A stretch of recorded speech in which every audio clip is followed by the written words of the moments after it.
Hey, what's up, everybody? Chris here, and it's a beautiful Sunday morning. Everybody in my house is still asleep, so I did see Doctor Strange in the Multiverse of Madness last night with my wife. I wanted to go ahead and sort of record my thoughts on that, so apologies if you're getting a lot of birds and sort of natural sound in the background here, but I wanted to enjoy the weather and get outside and just kind of give you my 2 cents on this movie.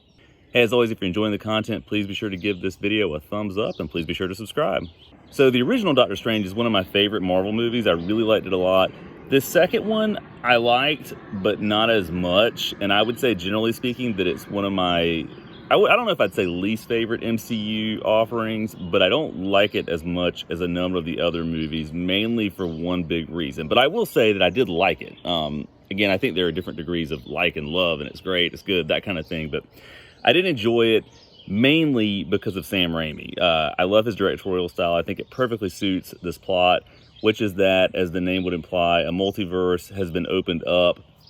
And there's a new character sort of introduced here named America, and she's got the ability to travel between multiverses. That's her superpower. But Wanda Maximoff has decided that she needs that superpower so that she can find a reality in which her children are alive. And so if you've watched WandaVision, you sort of know how that ended up.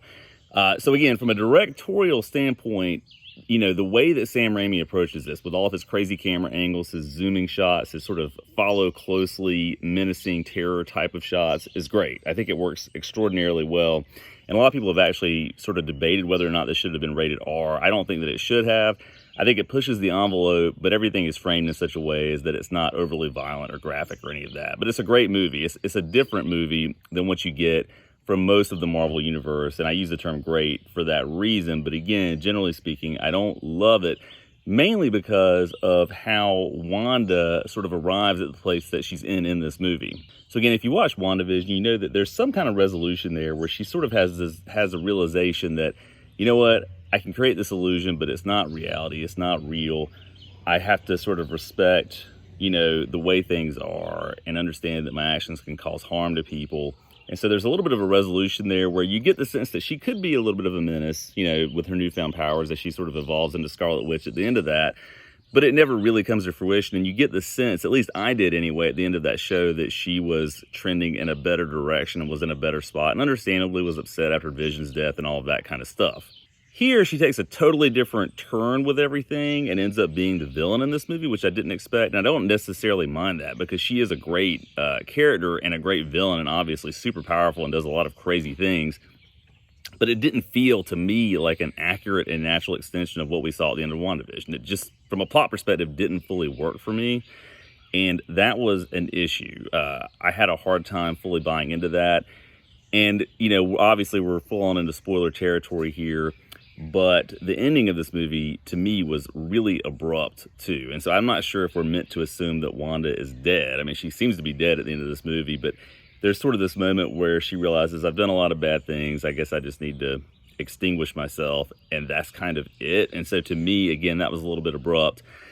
So again, that major plot point, which drives this movie, is something I didn't love, and that keeps me from loving it holistically. However, there's a lot of great stuff here, a lot of individual pieces that make this a really entertaining movie. I think one of the best ones is the musical fight scene that you get with this movie. There is a sequence where Doctor Strange faces Sinister Doctor Strange, I believe it is, and they are throwing musical notes at each other. It's kind of like Kung Fu Hustle a little bit, if you remember that, but a much darker version of that.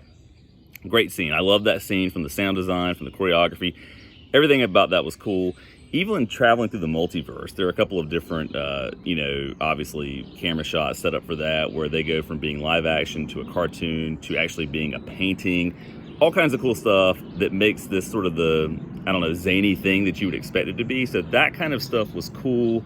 The darkness of it overall was good, I thought. But again, that major plot point with Wanda just didn't resonate with me very much. So anyway, that's my 2 cents on Doctor Strange 2. If you've seen it, let me know what you think in the comments down below. As always, thanks for watching.